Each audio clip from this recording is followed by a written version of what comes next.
Okay, in this video, I'm going to share with you the results of the series that I played between the 1969 New York Mets and 1986 New York Mets. I was very happy that I was able to dig up the 1969 Mets. I couldn't find them for a little while, and I had played this series probably about a year and a half or so ago.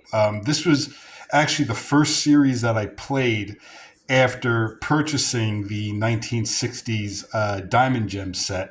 I wanted to match up the 1969 Mets against the 1986 Mets. So I'm going to go through the results of the series that I played a while ago. So let's get started with that. See, pretty little cover page here. In the first game, we had Tom Seaver matching up against Dwight Gooden. Through a coin flip, the 1986 Mets have home field advantage. And in the first game, you could see the 1969 Mets took it by a score of 3-0 as they were able to get 2 runs across in the top half of the 6th inning. You could see right here we had a string of errors where you had a error by Backman, an error by Strawberry, and a error on the pitcher Dwight Gooden. And if anyone saw my 1986 New York Mets team analysis video, you'd remember that probably the Achilles heel on the 1986 Mets was the defense. And giving up those runs was just too much for the 86 Mets to come back on against Tom Seaver as he goes all the way, only allowing 4 hits and 1 walk and striking out 11. We had a big day out of Cleon Jones hitting third as he went 3 for 4 with a run scored. So the 1969 Mets lead 1-0. Now in game number 2, we have Jerry Koosman going up against Bob Ojeda. And you're going to see in game number 2, the 86 Mets were able to take it by a score of 9-4. You had a big day out of Ray Knight as he goes 3 for 4 with 3 RBIs. Strawberry hit a 3-run homer in the bottom half of the first inning to give the 86 Mets a 3-0 lead. 69 Mets tied it top 3. With 3 runs to make it 3-3, but then the 86 Mets were able to come right back and score 2 runs thanks to a Ray Knight 2 RBI double, and then they were able to pull away in the 7th and the 8th, putting up 2 spots in both of those innings, and Bob Ojeda gets the win as he goes 6 innings, allowing 4 runs. So through 2 games, we have the 69 Mets and 86 Mets tied a game apiece. Now, moving on to game number 3 now, this is really where I felt like the 1969 Mets really had a big leg up in the starting pitching matchup as we had Gary Gentry going up against Ron Darling. And once again, I take you back to my team analysis videos. Gary Gentry, just really a solid card in 1969. Definitely passes as a card that is worthy of an ace. And Ron Darling's card from 1986 is, I would just say it's good. It's not a very good card. I just say it's good, but at the same time, you know, on a bad day, you could hit him around pretty good. So let's take a look at what happens in game number 3. This game is at the 1969 Mets. And you could see the 1969 Mets take it by a score of 7-1. Once again, a big day out of Cleon Jones as he goes 2 for 3 with 2 RBIs and a run scored. This was never really a game as the 69 Mets led 4-0 after 3 innings. And Gary Gentry was able to really kind of work his way in and out of trouble as he allowed 11 hits over 8 1/3 innings, but he didn't walk anyone and struck out 9.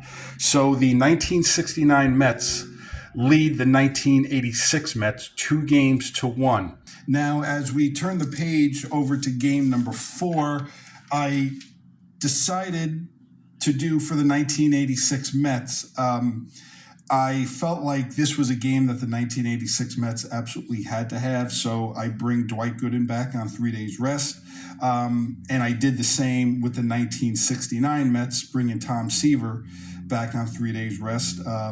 Really feeling like this was really a big swing game in the series, where if the 69 Mets can get this one, then they'd be almost impossible to beat, up 3-1 with this starting rotation. So let's take a look at what happened in game number 4. And you're going to see in game number 4, the 86 Mets were able to win this one fairly easily by a final score of 8-1. You had a really big day out of Wally Backman. As you see, he had 3 doubles and 2 RBIs with 3 runs scored in the game. And this was really a game that was never really in doubt as the Mets led 5-0 through 3 innings. Not the best day for Tom Seaver as he allowed 5 runs in 5 innings, and Dwight Gooden goes 8 innings, only allowing 1 run and 10 strikeouts. So through 4 games, the 86 Mets and 69 Mets are tied 2 games apiece. Now let's move on to the critical game number 5 here. Once again, both pitchers are going on 3 days rest as it is a rematch of the Game 2 starters, Bob Ojeda for the Mets and Jerry Koosman for the 1969 Mets. And we're going to see that the 1969 Mets are able to take it by a score of 4-3. The 69 Mets were able to jump right on Bob Ojeda with a 2-run home run by Don Clendenin in the bottom half of the first inning. Then in the bottom half of the second, they were able to score a run on a bases-loaded walk, again by Don Clendenin.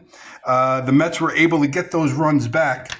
In the top half of the 4th inning, you're going to see Ray Knight led off with a walk, then Tuffle strikes out, then a single by Santana. Now, sitting here in this position with the 86 Mets, I'm thinking, okay, I'm down 3-0 in the top half of the 4th inning. I really don't want any run opportunities to fall by the wayside. I really don't want to hit the pitcher in this spot. So I bring up Mookie Wilson, and it pays off as he gets a 2 RBI triple, and then he's driven in by Len Dykstra with an RBI sac fly, and that is the way the score stayed at 3-3 until the bottom half of the 6th inning, where with 2 out, nobody on, Jerry Grote hits a solo home run to give the 69 Mets a 4-3 lead, which they would hold on to as Nolan Ryan comes in and gets the save as he pitches a scoreless 9th inning, right behind Jerry Koosman going 8 innings, allowing 3 runs and striking out 10. So, after 5 games, the 1969 Mets lead the 1986 Mets 3-2. Okay, let's move on to game number 6 now. We have a rematch once again.